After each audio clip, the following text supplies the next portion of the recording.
నమస్తే, welcome to hit TV. నెల్లూరులో కలకలం రేపిన బాలుడి అపహరణ కథ సుఖాంతమైంది. నెల్లూరు రూరల్ పరిధిలోని రామకుచి నగర్కు చెందిన పొగడ్తల తిరుపతమ్మ అనే మహిళ ప్రభుత్వ ప్రధాన ఆసుపత్రికి చికిత్స నిమిత్తం వెళ్లేటప్పుడు తన 4 ఏళ్ల కుమారుడిని గుర్తు తెలియని వ్యక్తులు అపహరించారు.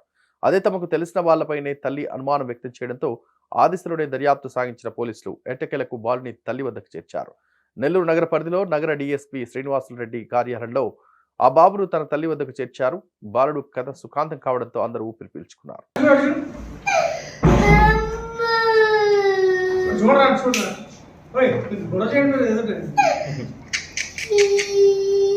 ఈరోజు నెల్లూరు పట్టణంలో రామకోట నగర్లో నివాసం ఉండే పొగడ్తల తిరుపతమ్మ అనే లేడీ పోలీస్ స్టేషన్కి వచ్చి దగ్గరమెట పోలీస్ స్టేషన్కి వచ్చి తన 4 సంవత్సరాల బాబు గవర్నమెంట్ హాస్పిటల్లో ఉండగా కనిపించడం లేదని చెప్పేసి రిపోర్ట్ ఇచ్చింది.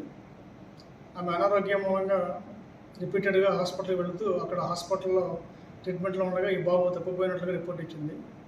ఆ రిపోర్ట్ రాగా బాయ్ మిస్సింగ్ కేసు దగ్గరమెట పోలీస్ స్టేషన్లో కట్టి ఇన్స్పెక్టర్ దగ్గరమెట సుబ్బారావు గారు వారి సిబ్బంది అంతా కలిసి ఈరోజు నగరంలో అన్ని ప్రాంతాలు గాలించారు.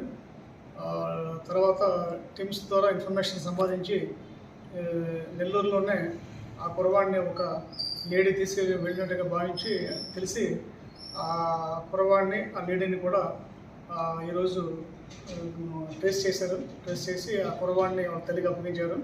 ఆ లేడీ మీద కిడ్నాప్ కేసు నమోదు చేసి కోర్టుని తరలిస్తున్నారు. ఈ వీడియో కనుక నచ్చినట్లయితే please like and share and subscribe.